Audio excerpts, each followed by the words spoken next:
I can't see it. It's on now. Hello, everyone. It's on now. Hello, everyone, and welcome to the Koalition. I am your host, Dana, and I am joined by Mr. Danny Martinez. How are you doing, Mr. Danny? Good and not good. Show's not doing what it's supposed to be doing for me. Oh, well, this will be a very fighting episode because I thought it was brilliant and genius and amazing and wonderful.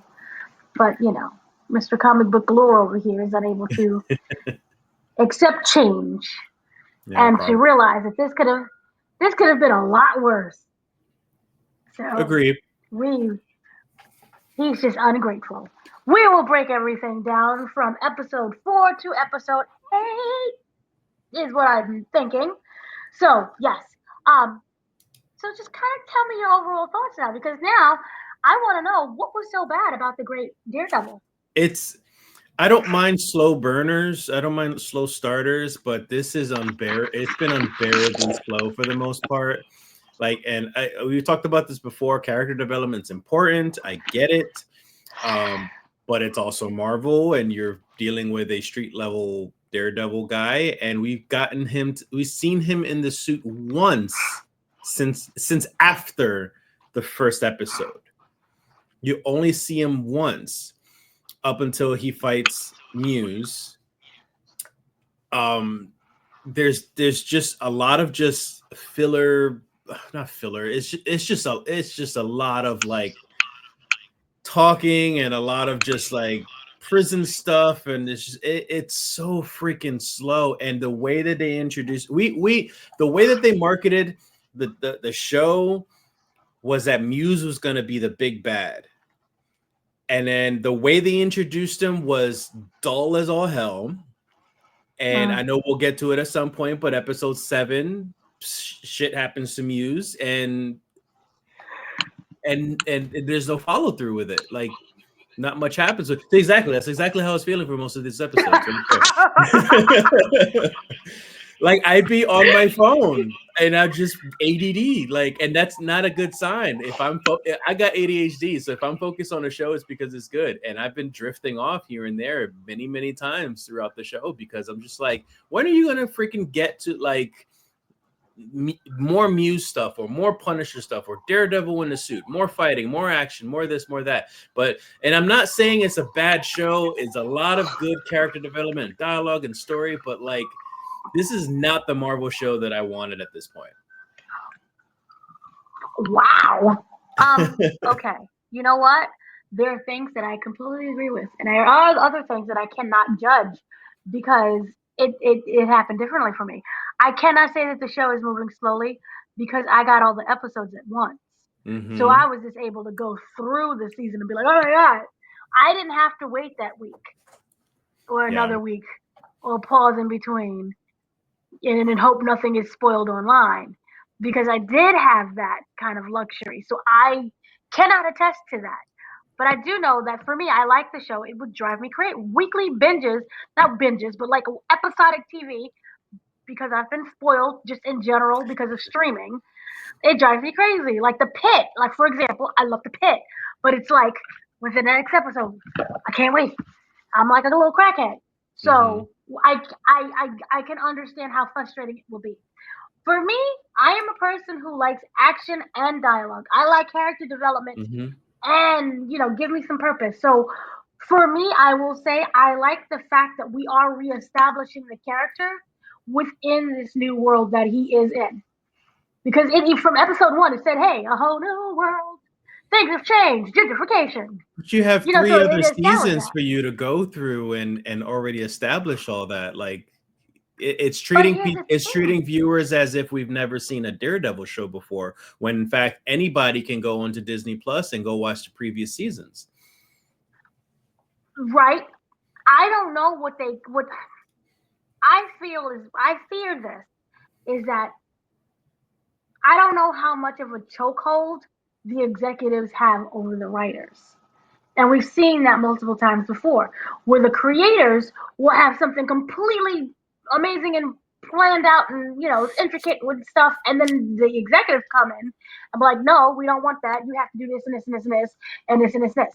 So I don't know how much they still had that stronghold, even though we know that they completely scrapped, like, except for like 2 episodes, the entire script of the show. It had to redo everything because it was god awful. So I don't know what are the lingering effects of that. Also, on top of that, I don't know if they had to rush, which is why I'm looking forward to season 2, because it'll be completely them and not the old regime coming in. So I don't know what could happen. So that's why I kind of give them a wee bit of grace. However, I will say this to you. That Muse character, because you and I have talked before Daredevil popped up. And I'm like, what's a Muse? What's going on? And you would tell me. And I'm like, oh, this is going to be crazy. Like, I'm expecting something out of a combination of like Seven and Law and Order. And we barely got Law and Order. 2 episodes. That's all we really see Muse in.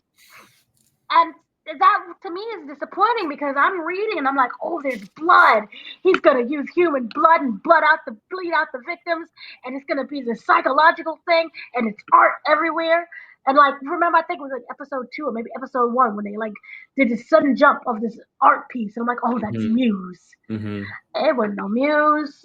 It wasn't Muse. So I will say this. I am very disappointed on both the 7 scale and also on my Law and Order SVU. Like, I like the fact that they sprinkled, because I thought it was going to handle this really well. Because remember, they sprinkled it out, like, I think in episode 1. Like, if you listen to the radio or the TV that they had that was playing, it was like, oh, another killing. And there's Meryl. Remember, there was like a whole thing on Meryl. So I'm like, he's in the background. He's going to make his debut. Eventually. And the thing I don't like is that there was no Seven feeling. There was no horror aspect to Muse's character because his graffiti still looked normal. And they play it off that way in the sense that, like, yes, he still mixes his blood in with his paint and everything, but so now his murals just look normal unless you do a DNA test and you find out that it's made with human blood. Great, that's an awesome little grounded way to do it and all, but like there was no horrific aspect to Muse because his paint was just, it looked like normal graffiti to me. So it was just like that diminished him, as well as just the fact that in the comics he's a super powered villain and he was nothing but a crazy kid. That's all it was. And it's just so much about his character was and you're probably absolutely right about everything that's going on with the production of the show, and a lot of it probably felt rushed. So they probably shoehorned him in there and didn't bother really fleshing out his character out of the comics. So it was a quick one and done thing, and it was disappointing. And I fairly kind of think that Daredevil wasn't even supposed to put on a costume until the last episode. That would have been worse. Remember, that'd have been worse. And remember the whole thing with Blade? Remember when the original script of Blade, before Mahershala was like, nah, he didn't turn into Blade into like, he was a side character and then turned into Blade into the third act. Mm-hmm. And that has kind of been the, consistency with Marvel so far. We have seen. It's like the third act and we get something. So yes, I will say, and that's just kind of why it's so hard for me. Like, you guys did what you had to do, but what are you gonna do? And it is like I'm waiting to see what will end up happening, which is why I do hope that they incorporate more of the comic books when it comes to season 2. But yes, that Muse situation was just so disappointing, and the fact that he was a kid, he looked like any guy. I expected, this psychological, even if he was a kid, you could be psychologically twisted and demented, and give me a cat and mouse chase at least. Give me some psychology. Give me what's in the box? We have a box, but what's in the box kind of thing. Yeah, we didn't get that. So I was very disappointed when it came to that, and it would have been even interesting if they would have kind of incorporated Fisk within the whole Muse situation. involved in it as well. And it's like, oh, is he on the side of Muse or is he being chased by Muse? What's going on? But we got nothing. We just got stuff in the background. I don't even think that Muse would have been a threat that much when it came to Law and Order SVU. They would have written him better. And like the 1 hour drama. So I was very disappointed in that. Was there any other disappointment? Oh, you said he had supernatural powers. See, I don't. Yeah, he had superhuman powers. Too. He has strength. He has speed. He was supposed to be on par with Daredevil, and Daredevil made him look like a chump in both episodes. And then you know, spoilers. This is what this episode is about. But he dies by the hands of a psychologist with a gun. Like, just spur of the moment, it happens. You know, Daredevil, you know, Matt tries to go and save her, but in the end, she just shoots him up and then he's dead, and that's it. And I was just like, that's all of this was climactic with him. And I feel like the only villain they've really done justice with was Bullseye. And Bullseye we only got on the first episode, and then we get him again in the 8th episode. And he's been freaking amazing. He's been comically, ridiculously overpowered when it comes to his supervillain powers, or if you want to call them powers or skills or whatnot, since it's a little bit more grounded. But like, he's been amazing. They should have used him a hell of a lot more. I will say this though, that the thought just escaped my mind. Okay, so I will say this: Muse's death does trigger Heather, because then she's all like, I don't like vigilantes. They're all the same. They're all demonic. And then she ends up with Fisk. So you could make that argument that by him, yeah. No, I agree. I think he using him as a device to further what's her name's story. I think that works well. I think that it's great. It's just that the buildup of this character, which people were hyped about, you know, with the marketing and everything like that, and the way that it all just went down was a disappointing part. I think if you could have like done Muse a little bit more justice and build him up, and then sure, if you still want her to end up killing him with a gun, then so be it. So that way it'll further her story arc. I'm just very angry at how they treated Muse himself. Right. No, I completely agree. I wanted this big bad thing. I think even the painting that we're using as the background right here is more interesting than what he was painting. I mean, you had me at first when it came to the Fisk and the mask thing. I was like, ooh. But then, no. I thought he was going to, like, reveal something. You know what I mean? Like some kind of announcement of, this is what he's really doing. Right. And at least, I don't know, publicize an attempted murder. He was just in the background. Where the only time that we even knew that Muse was an actual threat was because we saw the 2 girls get missing. And then the niece went missing. And a niece, yeah. If it wasn't for the niece going missing, are we supposed to care? Exactly. Really? Like, that's the only thing. And we got to see a really cool fight. But were we supposed to care? Really? But that happened just as quickly, too. Right. And that happened very quickly. And I'm sitting here and I'm like, you have all these officers at your disposal. You even have the anti-vigilante task force. And Daredevil was able to find him in, like, what? An hour? Maybe? Yeah.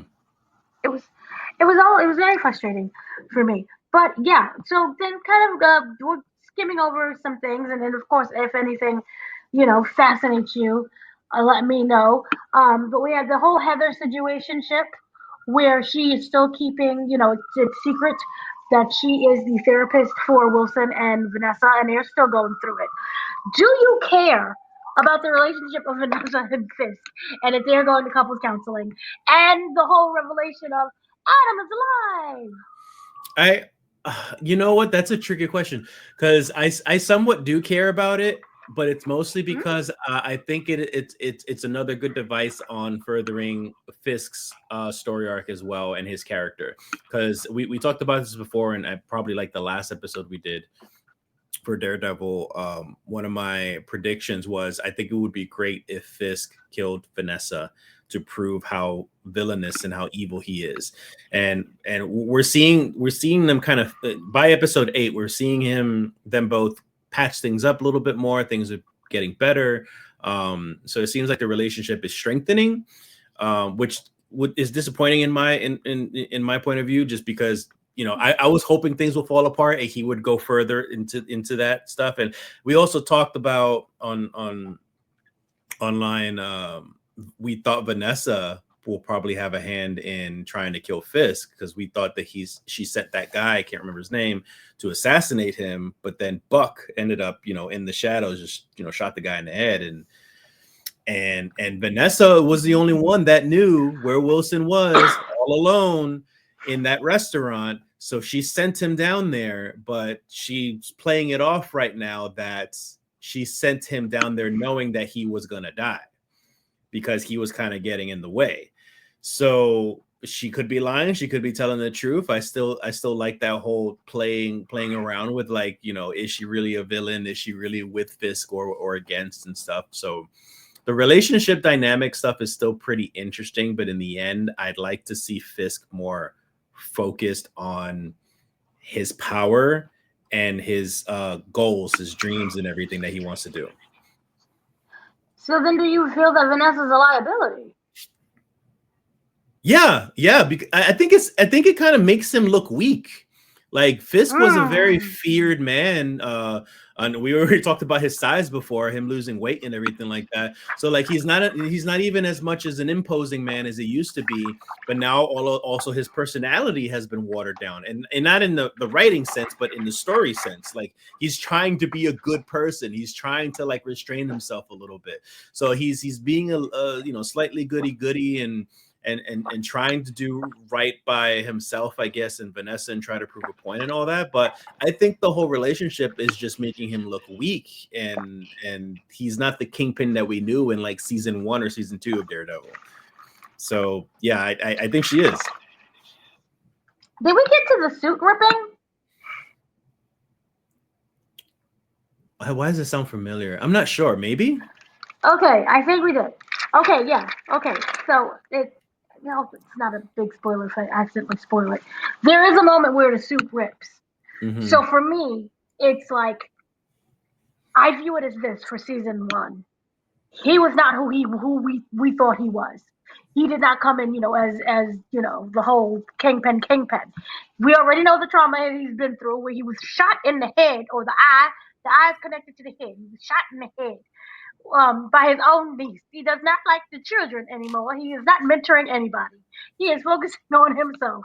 Vanessa, was someone who had the business and was abandoned for those months. So I was like, really? It seemed odd. It seemed like 2 different scripts was forced to merge, because you can't tell me how close everyone was, but then have him abandon her for all these months, to the point where she has an affair.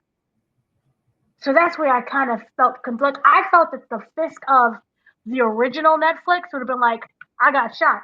And she'd be like, well, I'm right there with you. Mm-hmm. And she'd have been like there holding the hand, and he would not let that break at all, because he was like, I had to go on my own. Where did you go to find yourself? And also, where's that technology that was built into your Oh, remember he had that I thing forgot about that from Echo? For Echo, yeah.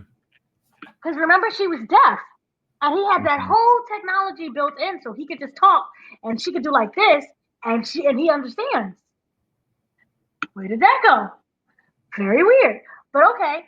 But it felt to me like that would have never been his actions, to just up and leave her, where she could have an emotional or even a physical affair. Period. So now it's like, he comes back, he's really apologetic, but he still has a controlling kind of nature, but he can't control his life, and he's not really controlling Vanessa, but he is trying to control Vanessa through Adam. It's just confusing. I think that it wasn't fully fleshed out. And again, I don't know. This is why I would love to know what those original scripts were like, and just how bad things were. Because I'm sorry, in Echo, he looked like a fool. He looked like a clown in Hawkeye, and he didn't have that same commanding presence as he did originally when he did Echo. And also, I just kind of think Echo was just not greatly written. But for this, I want a more meatier role where I understand everything cannot be the same, and I kind of like the fact that hey, we are not there physically or mentally on the same page, so we're somewhat separating, but it's just becoming a little bit exhausting. Yeah. Where it's like we have this big commanding power of a man, and his weakness is Vanessa, but we never really see that weakness being what would be that word? What's that Utilized. word? Would utilized. It's not being utilized or even manipulated. Mm-hmm. Where Vanessa realizes she has the power now. What does Mm-hmm. that dynamic look like if she can control Fisk? We don't have that, and that's kind of where I was frustrated with. So when it came to this and the whole Adam situation, and then also with the guy, and I'm like, did she send him to kill Fisk? Is this a plot twist? We never really got that plot twist, which Yeah. just leaves me frustrated because it's like, all right, well, what's the point? What are we doing here? I don't know. So I overall feel slightly frustrated. But going back with the suit, there is a scene where the suit rips, and I feel that this is, and it's something else that I cannot reveal, but I do feel that he is slowly getting his mojo back. And for me, because I don't know, I want that situation where the guy got killed by what was his name? Ben Barber Bob Buck. the Buck. I had a B. Mm-hmm. I had that B. So I kind of felt like maybe that is a breadcrumb to what she could be doing in season 2. You took Mm-hmm. away the business from me after abandoning me. I want it back. So maybe in season 2 we get like her actually we know that A she's trying to kill him. struggle of power now. A power struggle. Because Mm-hmm. remember we had the power struggle when it came to the different gangs and the tracksuit Yeah. mafia as well. It was like, oh, they're rats. Let them eat each other. You got to do something with Fisk. Something. So, um, that relationship is interesting. But then the kind of go about what are your thoughts? You already know this from me. I hate Heather with a dying passion that burns. I don't like women who just she's problematic. What are your thoughts? She's I don't know why they have her as a love interest. She's not interesting as a love interest in any sense. She just comes off as very annoying and very prude. But as a character, I mean, I feel like she's a good way to show the civilian side of things of like her interacting with all these vigilantes and these dangerous people, such as the former Kingpin and Muse, and now her opinion on Daredevil and other vigilantes and stuff. I think that's a good point of view to take a look at and what she's been through in that side of things. But I don't.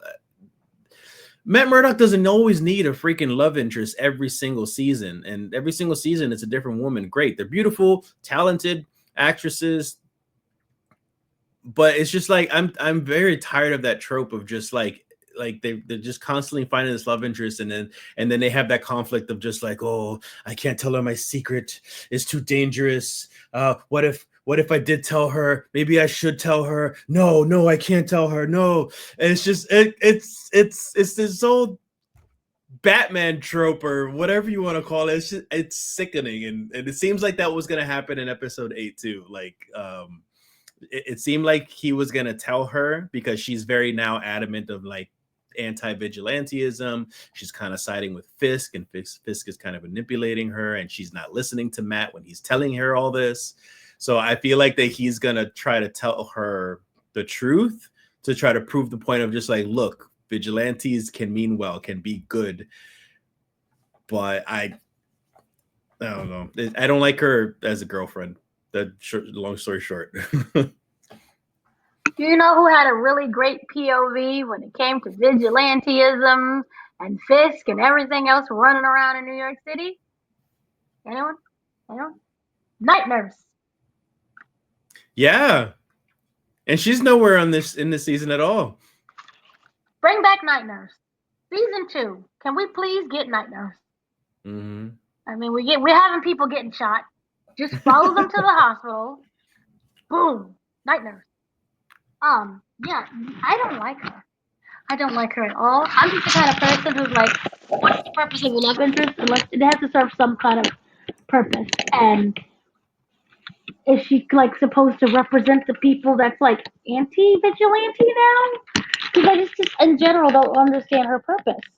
Aside from she's giving counseling to Fisk and Vanessa, but if Vanessa's trying to plot and kill Fisk, what's the point at this moment here?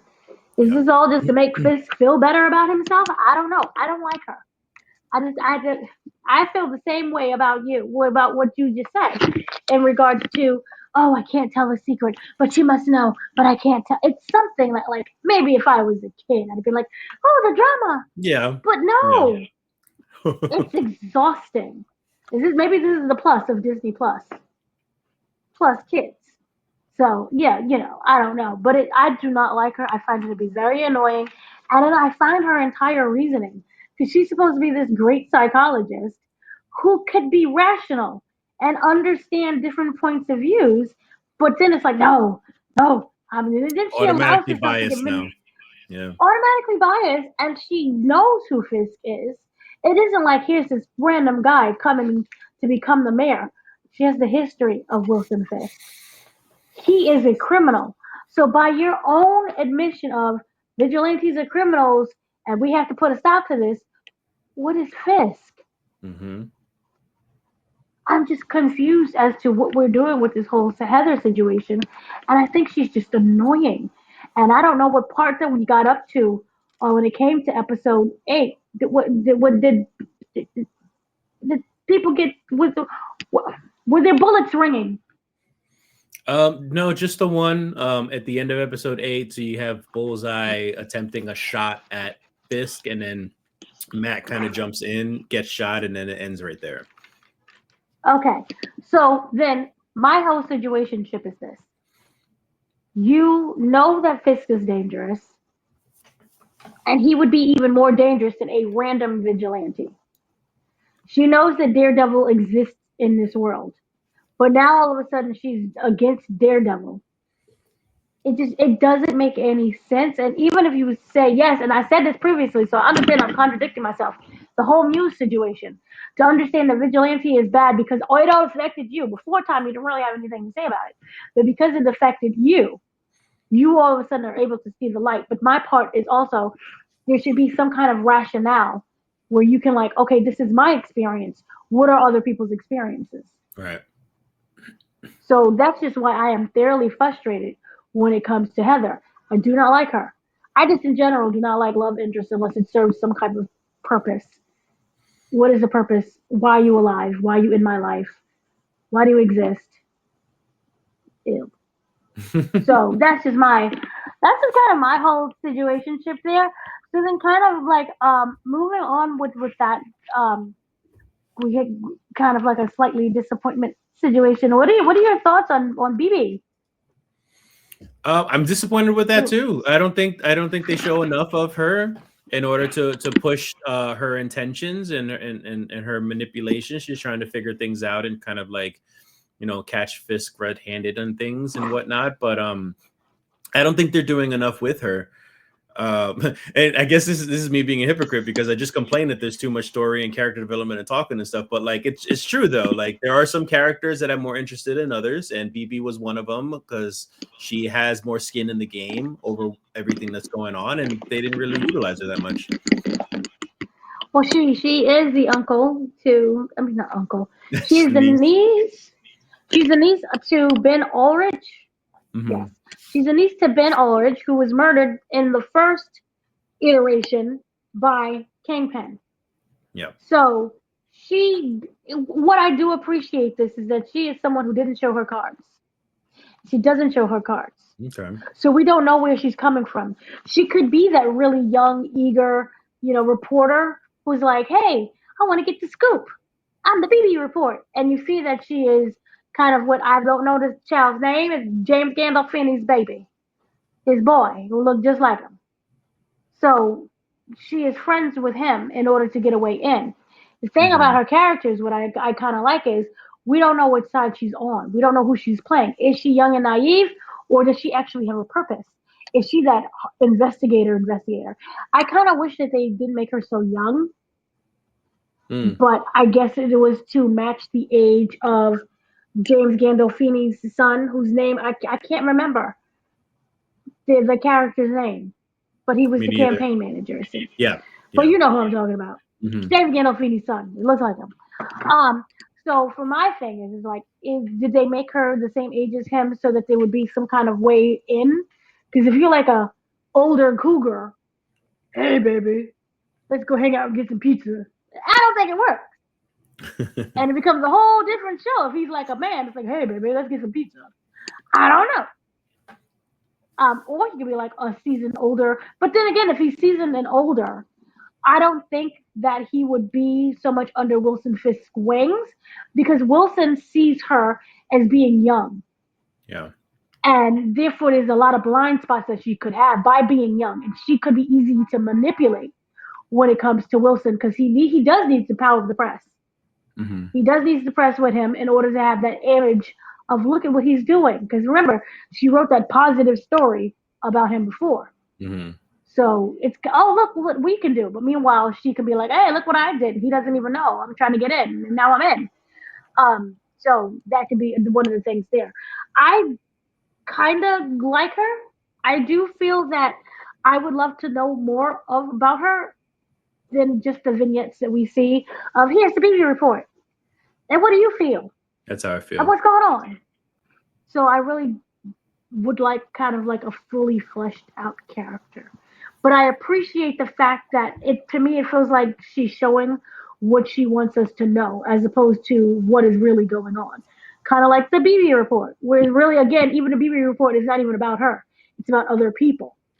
I feel like towards the end of the season, there's two ways I'm seeing this. Either at the end of the season, she's gonna come out and she's gonna reveal some things because she found out some things and kind of like finally, hit that last nail in the coffin on trying to find something on Fisk, or they're still just taking their time establishing her because they're probably gonna do more for her in season 2. Could be. Yeah, that could be one of those situations. But I like the fact that she's always there. Daniel! His name is Daniel. Oh, I should have known that. And his name is not James Gandolfini, but something Gandolfini. James Gandolfini's son. That's his name. James Gandolfini's son. I spoke to him. I'm like, you're James Gandolfini's son. You have the aura of your daddy. He was like, thank you. I'm going to go to my seat now. Thank you. Yes, your daddy. But yeah, so the thing with Daniel, then here's another thing. While we're looking at BB half cockeyed, Daniel, where is he coming from? Do we trust Daniel? Because he just kind of popped up on the scene. I got these signatures for you, sir. Yay! Can I work for you? His character is really iffy. Like I feel like he's like a mole for something. Or maybe it's just us because we know those are the type of plot twists that we look for in a show. Or maybe he is just as naive and young and inexperienced as he comes off to be in the show. Like it's really hard to gauge it, and that's actually a really good thing because this is making his character very unpredictable. He's a very simple like character that's not really that big of a deal, but I feel like there's more to him than what he's leading on. I feel like he's the son of someone. I know he's from Staten Island. I think it's Staten Island. It's not Long Island. It should be Staten Island. It's one of the islands. So I'm like, is he the son of somebody who's a mobster?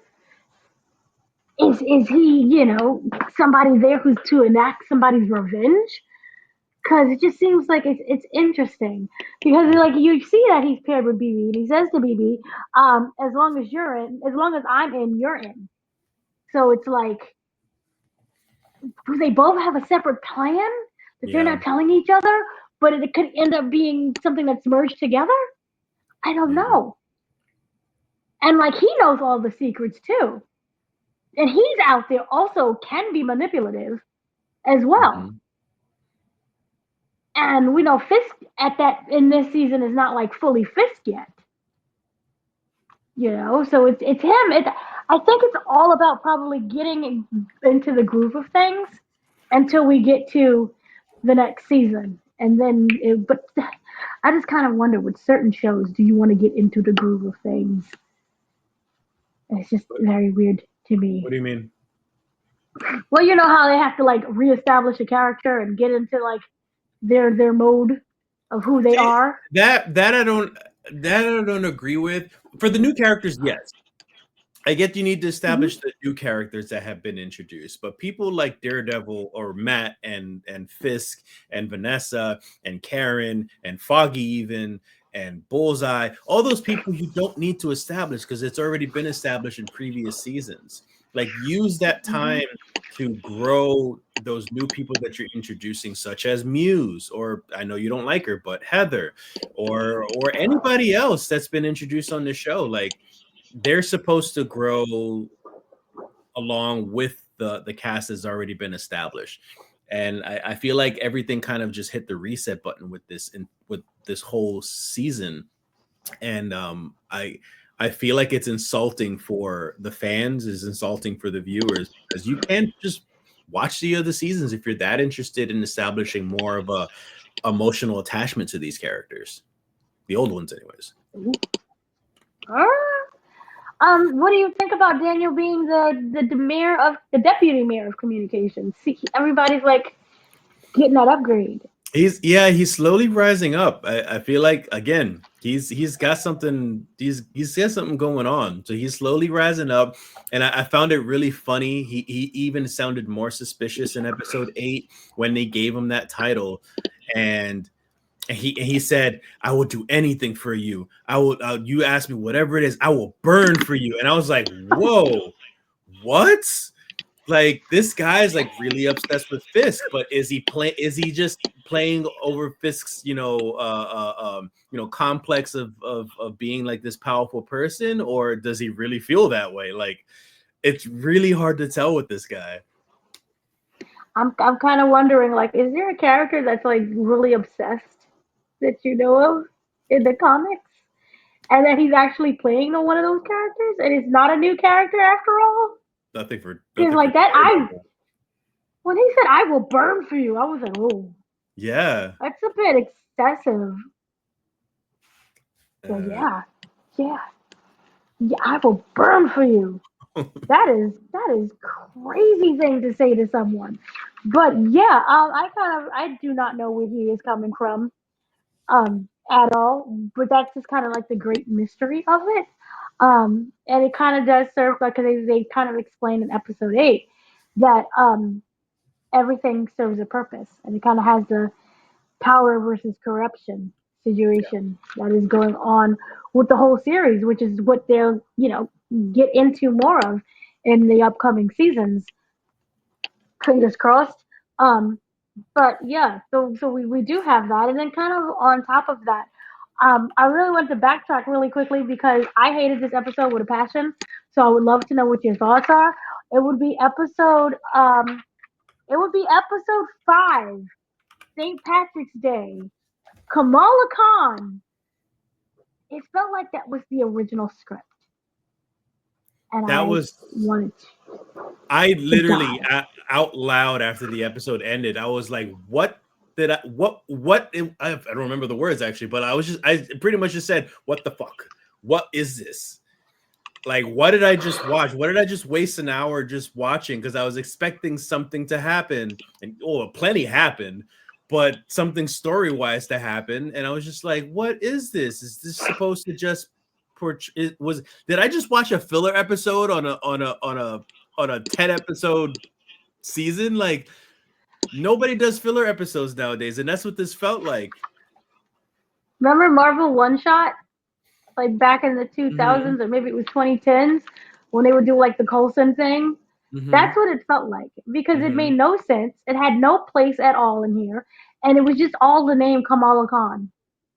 Yeah, name It was just dropping. They, literally they they mentioned that she was on the West Coast, West so Coast, I assume they were West Coast trying to Avengers. hint.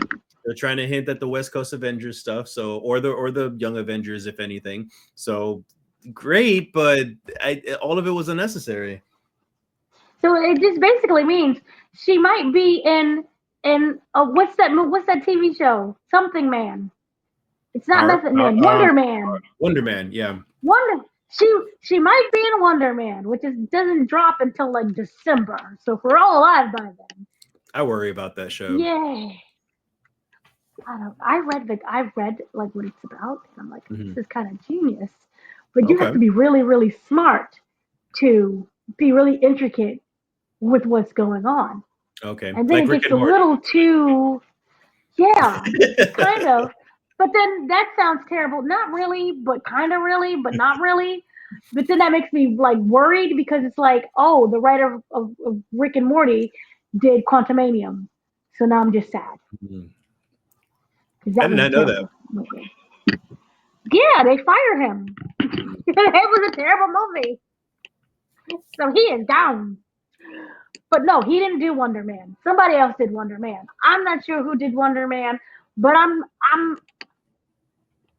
confused. Like I don't know what to feel. I want to be for it because it's like yay, but then at the same time I'm like, oh, I don't know. But it did seem like they read the comics, but that could also be the problem because the comic books were a little bit convoluted. We are getting way off track. But Wonder Man. Yes, I hated this episode. This was the episode that I hated, and I kept saying there's one episode that they should have burned with fire. I hated this episode so darn much. I got physically violent watching this episode. It served no purpose. It's like, oh, the whole thing with Kamala Khan's dad, like, yay, get that paycheck. But at the same time, if I was Marvel, why are we paying this? Why are we doing this? Yeah. And it gave me great fear, but it also gave me great appreciation because I feel like this is kind of the show that we would have gotten had they not rewritten things. Well, this is still a poor. It's still a poor decision to add this in the season because, like, I don't know if this is maybe it was a contractual thing or a rights thing or something that they had to be forced to add an episode or two into the season for some legal reason. But like, if that's not the case, why put this thing in there in the first place? It really shows the misguidance, the thought process of these people that's been working on this season of just throwing things in there and hoping it sticks. And like, what did you expect that this episode was gonna like win awards or something? Do you think it was gonna get somebody's attention and build some sort of hype for something? But it did nothing. It was a bank heist. It got resolved, and that was the end. Yeah, it was terrible. I genuinely hated it. I thought it was terrible too. Oh, but episode 6 was the one with the jacket. So okay. Yeah. But episode 5 was terrible. Episode 6 was the one where you saw Fisk physically transforming into his own self. Like the jacket ripped from the seam. Oh, meaning that he was getting bigger. Yes, yeah. I do remember that. That was actually something I did want to mention about talking about the season, is that one thing that I do appreciate about the story is the juxtaposed stuff of Wilson Fisk and Matt Murdock and their struggle of trying so hard to be someone that they already used to be. So it's Matt trying to stop being Daredevil, and then Fisk stop trying to be the Kingpin. And you can see them slowly unraveling, both of them at the same time. They were cut between like Matt and Fisk, and they were slowly unraveling and how you say, relapsing back into their old ways, like not very jarring in a very sudden way. It was very, very slow. It was very well done. That's what I really liked about that. Remember the scene with the knuckles? They were both washing their hands, and they would cut in between them, and they would see the knuckles. Yeah. And that was after Fisk beat up Adam, and I think Daredevil beat up. Was it Muse? It was someone. It was the cops. Was it right after the? No, not the cops. It was somewhere in there, but I loved how they showed that kind of connection of you can't escape who you really are, and no matter how much you try. You know, I'm not going to do it anymore, but there's going to be something that triggers you. And remember, it was the trigger of Foggy dying. We don't know if he's dead, but Foggy dying. And then kind of getting the devil's horn where Karen was like, here, the devil's horn. And then when you saw Fisk, trying so hard to be mayor, trying to be a good straight mayor, and just realizing that this was not the life for him. And then what I really loved so much about Fisk was he thought that he was high up now. Like, look at the power that I have. Yeah. And those elites came in and said, Yep. you're nothing. And they really showed him, like, you don't have any power. We have the power around here. So it still shows that they're still not really good. I don't want to say good enough, but they're still not, at their top form. They're not who they think they are. Yeah. It's just a mindset right now. And so I feel that they have to transform into something even greater than that. And Wilson Fisk, I was surprised he didn't take out all the rich people down there. And who's to say that he won't? Just start like beating them to a pulp, because it was like the elite of the super rich. They're like, you suck. You own nothing. And then I can't tell you what happens with Daredevil, but Daredevil is daredeviling. And sometimes the city could be too big.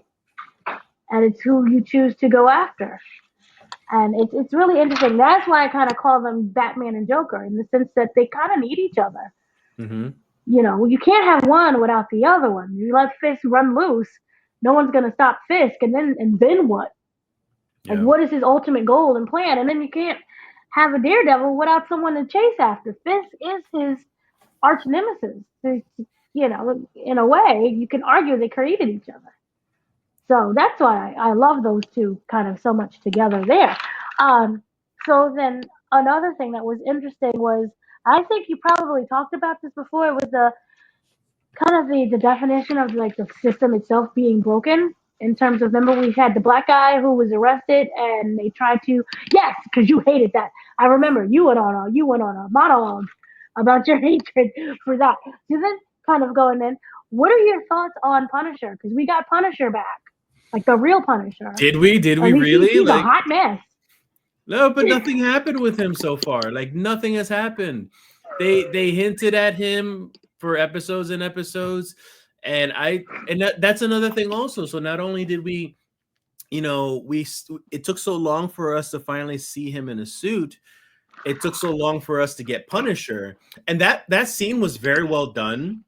I really appreciate the whole, like, Matt couldn't open up about Foggy, but the only way he could was to kind of like be forced with that pain that Punisher has to deal with all the time, and Punisher kind of like understands that pain, so he kind of helped him along with that a little bit. Great scene, but I'm still also upset that he still hasn't been established at all in this show. And that's another marketing thing that they did, was like they made it seem like that he was going to be like a, not literally, but he's going to be like the sidekick for Daredevil. Like he was going to be an important part of the whole show. But we saw him only in one episode, and it wasn't even for a full episode. We saw him for like 15 minutes, 10 minutes, and that's it. We haven't seen him yet. I want to say something so bad. I'm sure he'll pop up. Like, I'm sure he'll pop up again, but I'm just angry that they haven't done anything with him. Okay, this is what gets me slightly frustrated. And then I realize that I will contradict myself, so just bear with my rant. They didn't have to establish Punisher because we knew who Punisher was. We knew that they took on his identity. The police, they took on his identity. There was no reason to establish Punisher. But yet you had to reestablish Daredevil. Why? We had countless movies. What was it, 2, 3 by now? 3 movies of Punisher in general. Plus a 3-season TV show of Punisher. Mm-hmm. We get Punisher, the aftermath of Punisher, who is literally a shell of himself, a hot mess, which, by the way, John can play literally anything. He could be paint on the wall. He will be the best. He will be the most emotional paint you will ever see. Yeah. I love him. But the point is, you didn't have to go through all of that establishment with Punisher. And Punisher's not even the main guy. You just let him go into that trauma of the aftermath of everything. You literally didn't have to explain anything. If I would have never seen Punisher, the TV show, or the other movies, or the Daredevil thing, Did Punisher his own TV show? Am I making things up? Am I getting No, he had a confused? show. Yeah. Okay. I have to rewatch it because, like, yay. Okay, my whole thing is you gave me all of that information beforehand, and I would have never knew who Punisher was. Point blank. Period. I mean, coming into this blind, who is Punisher? Why is he here? What's going on? But yet, you treated Daredevil with kids' gloves. Yeah. You had to kind of re-show Daredevil again. In a way, maybe. Am I wrong? Because No, you're while we right. didn't get an Well, origin I mean, we don't story, get origin stories or anything like that. No, but you're right though. Like it still had to establish Karen and him and his firm and Foggy and his and relationship Heather, with Fisk. That I mean, the Heather thing is new, but I mean, and yet there's at least they don't over explain things with Matt so much because they could have gone really deep into it and talk about the Hand and Elektra, and they could have talked about the Defenders. They could have like over explained a lot of things, but I still think yeah they treated the viewers disrespectfully. They insulted their intelligence. Like we could refer to these things back if we wanted to, but just give us something fresh and new now. I feel like they just bring in John Bernthal to like sad emotional moments. but but I will say this: he's he's used for a purpose, and I Mm. will say that we already know he's getting his own show. Oh yeah, So yeah. yay, he's getting his own show, and trying to be careful with my words. I feel that it will be up to par to the Punisher style of performance, Mm-hmm. if that Something, makes any something, sense. something violent. I mean, because we were expecting a more violent show for Daredevil, and that's the way that Kevin Feige kind of marketed it. Also, he said himself, "Wow, this is going to be different. This is rated or mature or rated R, whatever he said." Like he made it sound like that this was going to be bloody, gory, violent, lots of fighting. This is a step up from a court show. That's all it's been so far. So I'm hoping they do the Punisher the No! way the Punisher is supposed to be, and that's supposed to be violent and visceral, emotional. I Don't think Disney Plus that it. that they could pull through. I think so. Once we get rid of the old scripts and the old establishments, that could come through. That's all I can say about that. But I did like Punisher in here.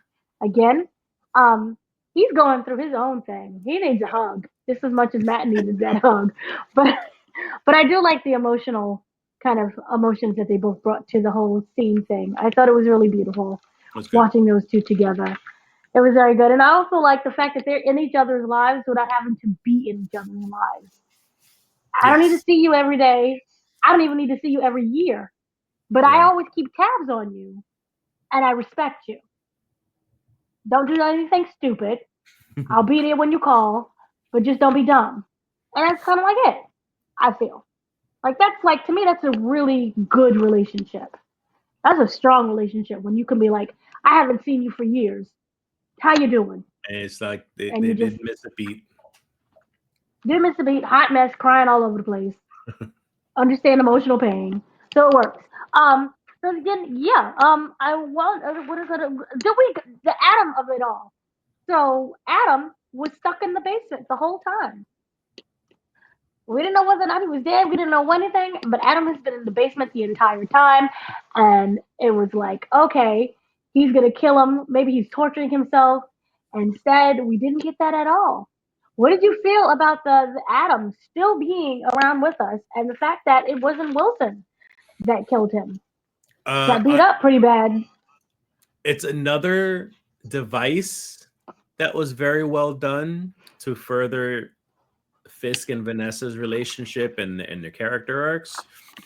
I don't know, and I don't know if you felt anything about it, but I don't know if this show was trying to push for us to feel bad for Adam because this man had nothing established for him.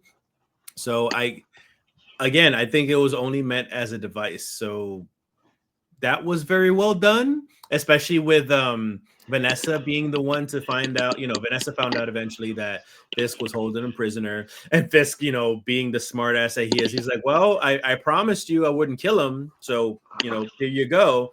He's still alive technically. So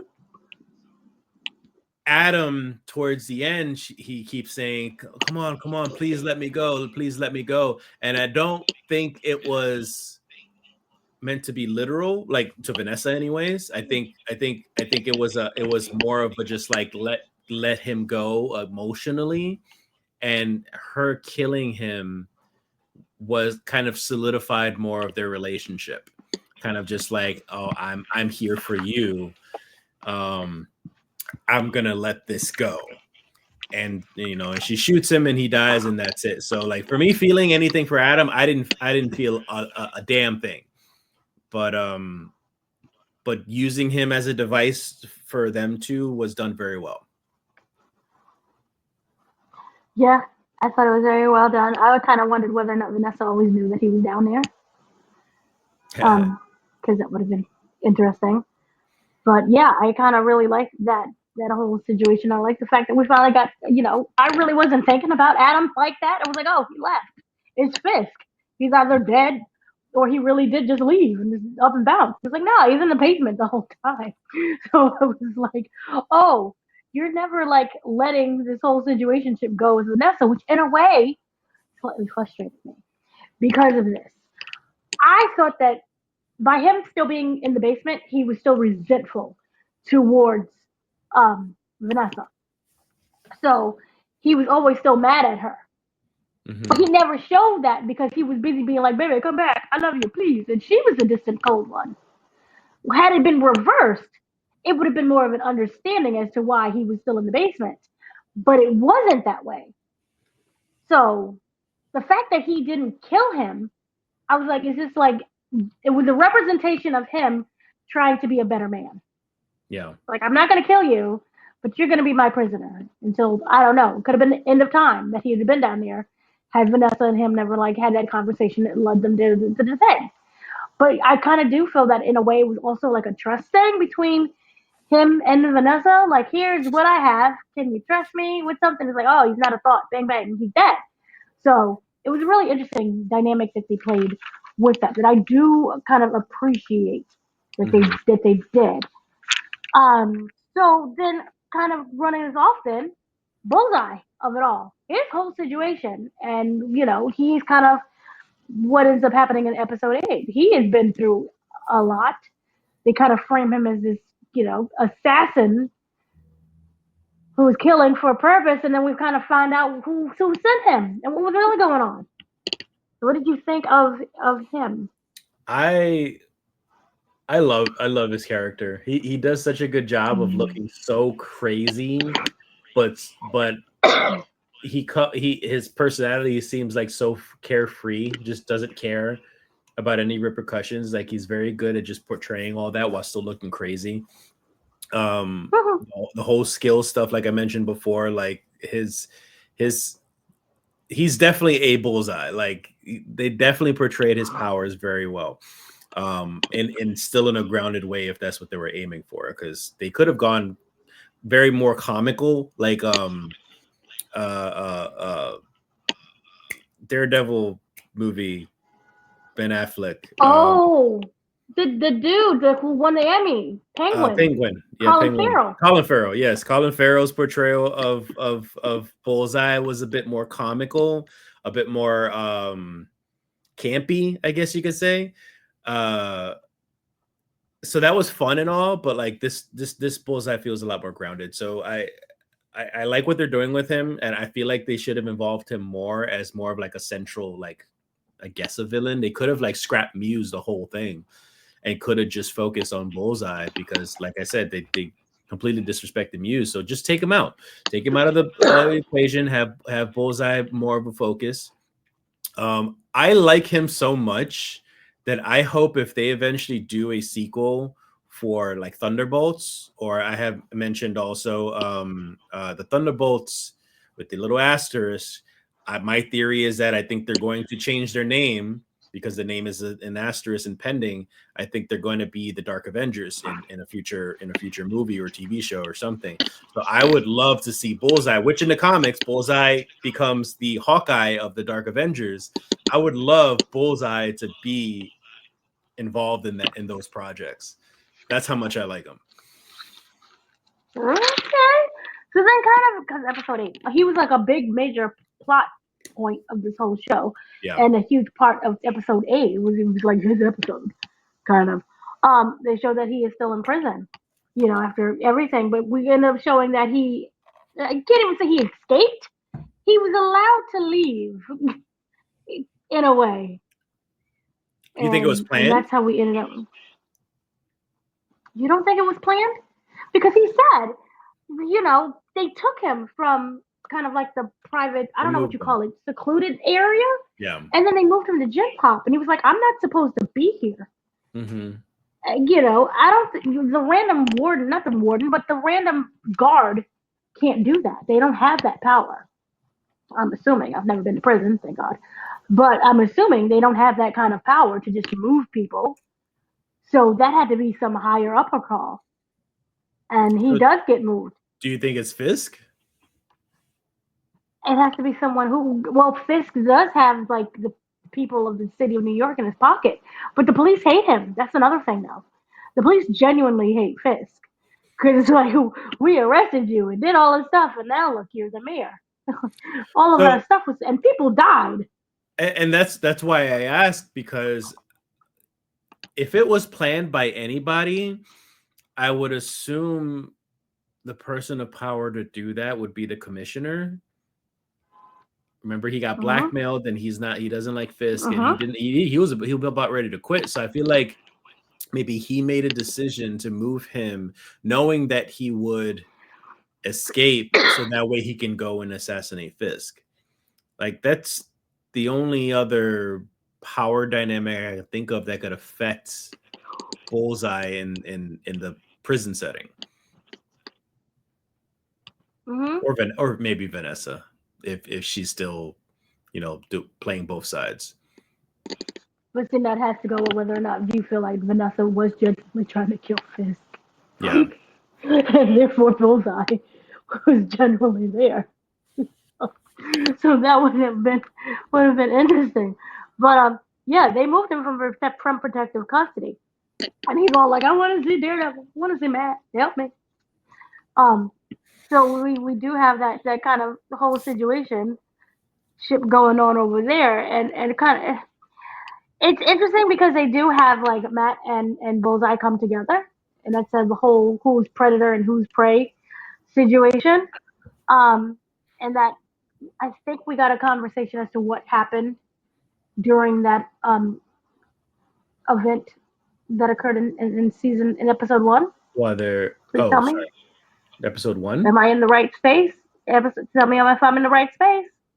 You said episode 1 or episode 8 you're talking about? And episode 8, sorry. Oh, yeah, when they're dancing in the ballroom, and Matt kind of shoves Fisk out the way and starts dancing with Vanessa, and he immediately just like, I know you had Foggy killed for whatever reason, and she, she's denying it.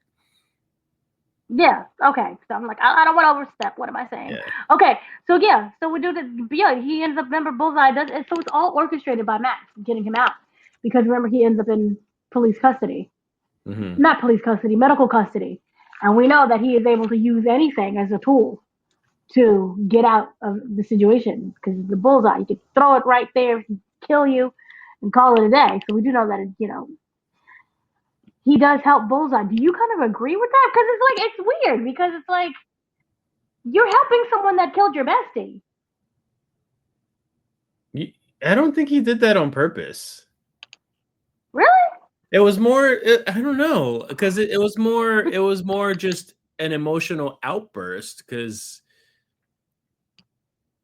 he smashed his face in, and the last thing that Bullseye says as he leaves the room, because Matt was like, Warden, come here. He smashed his face in on purpose by himself. So Matt stays in the corner, and the only thing that Bullseye says to him was thank you. He says thank you, and then Matt's like, fuck you, and then Bullseye runs off, and that was because he smashed his face in enough to break his teeth, and then he used his teeth as a projectile to slow down the guard, and that's how he escaped. So that he was just thanking him for he's like, I appreciate you setting me up for success now.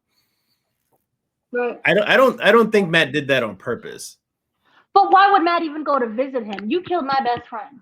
Well, he's still trying to find answers because now he knows, Matt in part of the episode, he goes back to that bar, which is broken down and stuff now. And he's visiting the owner and he has that little flashback, they're drinking the good stuff.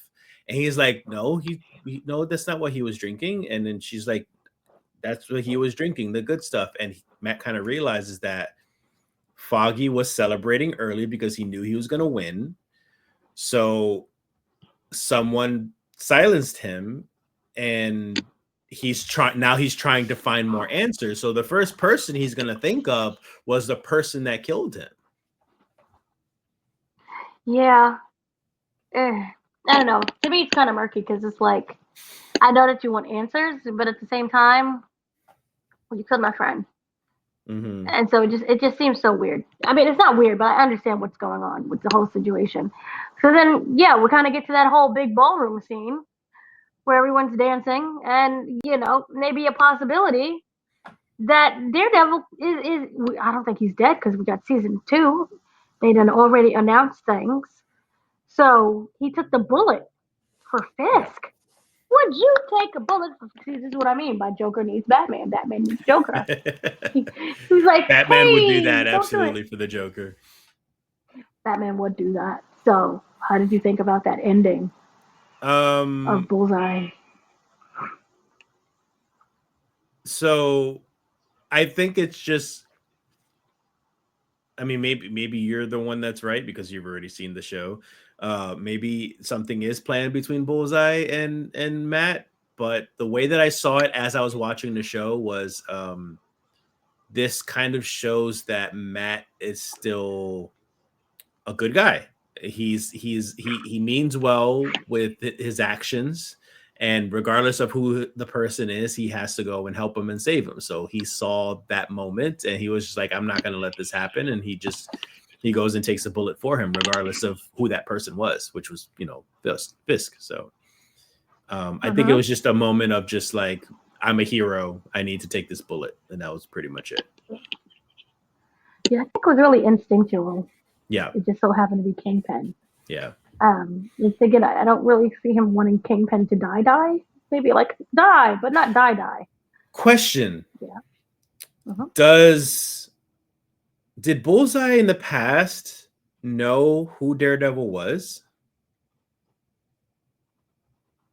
I can't remember in the previous seasons. I don't think so. I can't remember. I don't think so. I know Cherry knew. Yeah, I'm not sure. Night Nurse knew. The reason why I ask is because I feel like that moment right then and there is when Bullseye should realize that Matt is Daredevil, because he never misses. How did he know that he was going to shoot at that moment in that direction? And he took the bullet. And it wasn't far away. And it was far away, high and far away. So I feel like as a professional for Bullseye would have been like, there is absolutely no way this blind man would have known where and when I was going to shoot Fisk. So he must be Daredevil. No, he didn't know. He never knew that was him. He's going to find out. I'm calling it. Unless he dies in the last episode or something. but if he still remains alive, I'm calling it. It's gonna dawn on him in the next season or something. It is. It's gonna dawn on him. But so then, kind of going back with that, then, we revealed who actually killed Foggy. What? No. Yeah. No. Episode 8. Oh, you talking about who planned it. I'm sorry. I thought you meant who physically. No, okay. we knew. I thought you were about to. I thought you were about to spoil something. No, they revealed. We knew from episode 1. Scene what? It's 3? Bullseye. Yeah. Well, I don't know. There could have been a plot twist. Maybe Bullseye didn't pull the trigger. Maybe there was a second gunman or something. You know, some crazy stuff like JFK. It was Clayface. Yeah, we find out it's Vanessa. Vanessa was the one that planned it all. Why she did it, we don't know yet. Why he even asked that while he was dancing with her, like he was kind of being very forceful, and you know, I know you killed Foggy. The question is why. So nothing was really answered with that yet. Yeah, that is very true. Yeah, so they killed him. We don't know why, but we do know that it has something to do with the court case because they were celebrating. That was the only way to put 2 and 2 together. It's not like, oh, you stepped on my toe. It was because of that court case. And we do know that they're involved in a lot of property because remember the Red Hook project, Red Hook, Red Hook, which we all know now. Was it Red Hook or Hell's Kitchen? Regardless, doesn't matter. No, it's Red Hook. Red Hook project. Remember, it's by the boat in Brooklyn. Brooklyn is not Manhattan. Yeah. You would have known that if he was an actual New Yorker. Hush! I knew you were going there. I knew you were claim going there. to live in New York. Whatever. You don't know the difference between Brooklyn. I know. I definitely know the difference. No, you don't. That's all right. You know what's funny is that I didn't, as a young kid growing up, I didn't know what Red Hook was until I was a fan of Taz, the wrestler Taz. And they used to say from Red Hook, Brooklyn, and I was like, oh, I didn't know that. And then obviously, I eventually found out.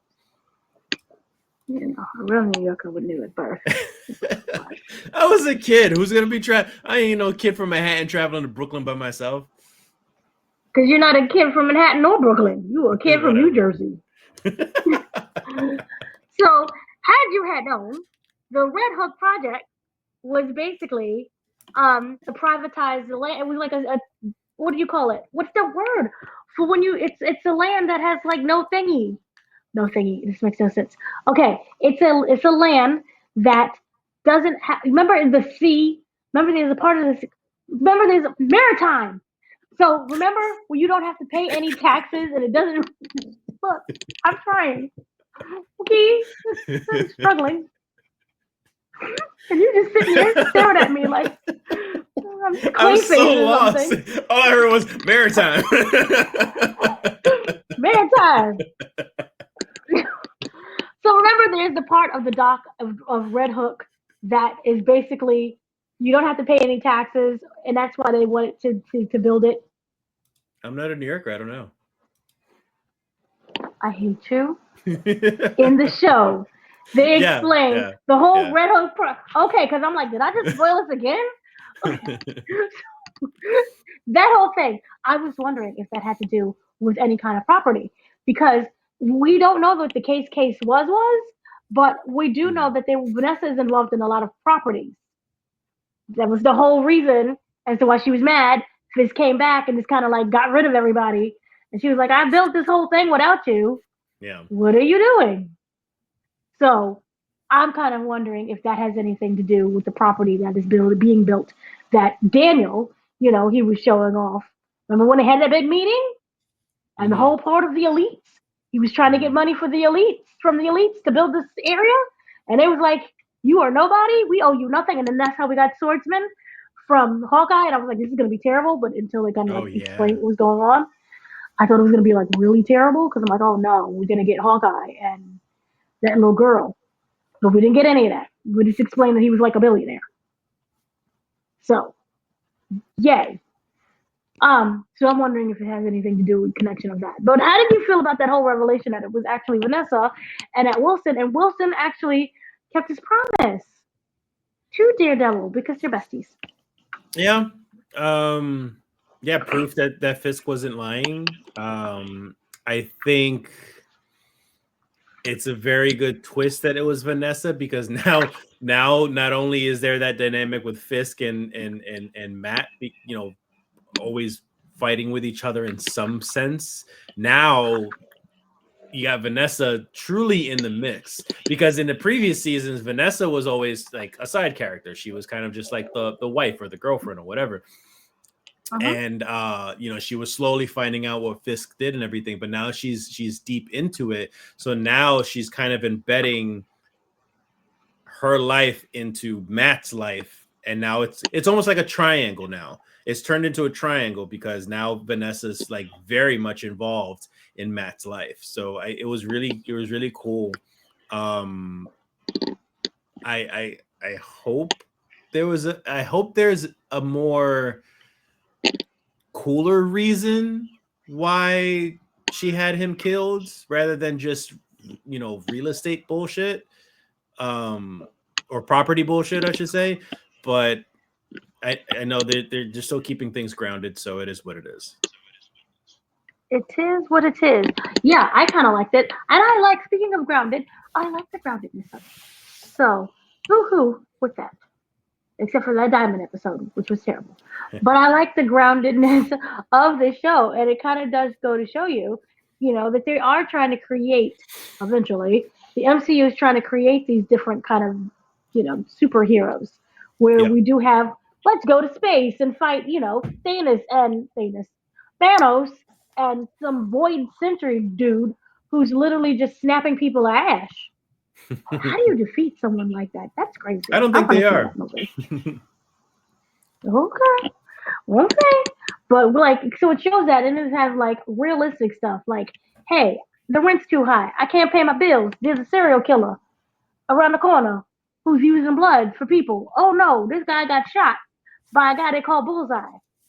So I do like the groundedness that it does come with this whole thing. Were there anything else that I forgot to mention, or that you wanted to mention when it came to these 4 episodes, 5?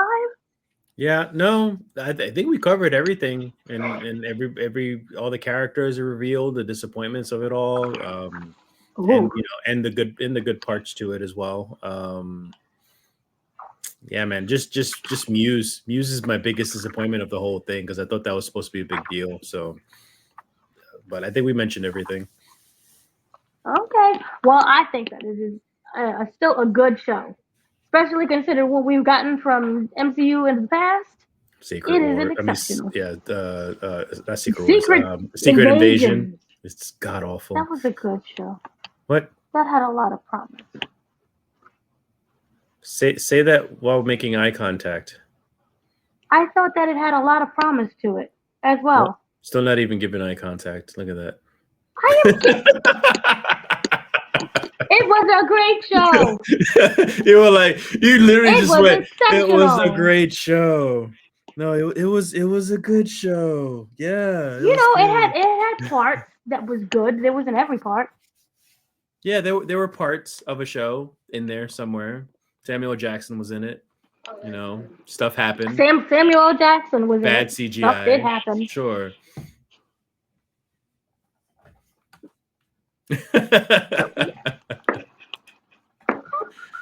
The lady died, so that was sad.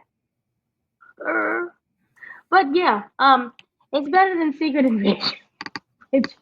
What a mess. They tried. They really did try. It started off really strong, but I think with Daredevil, I'm the only one who may like the show. I like the show. I think y'all complain way too much. But, talking about Secret Invasion? No, I was talking about Daredevil. I love Daredevil. I love it. I mean, there's still plenty to complain about, like I mentioned in the beginning of this episode, but I would still recommend this show for anybody. And I would tell people to freaking watch the previous season so that way you can establish things yourself. But this season's still good.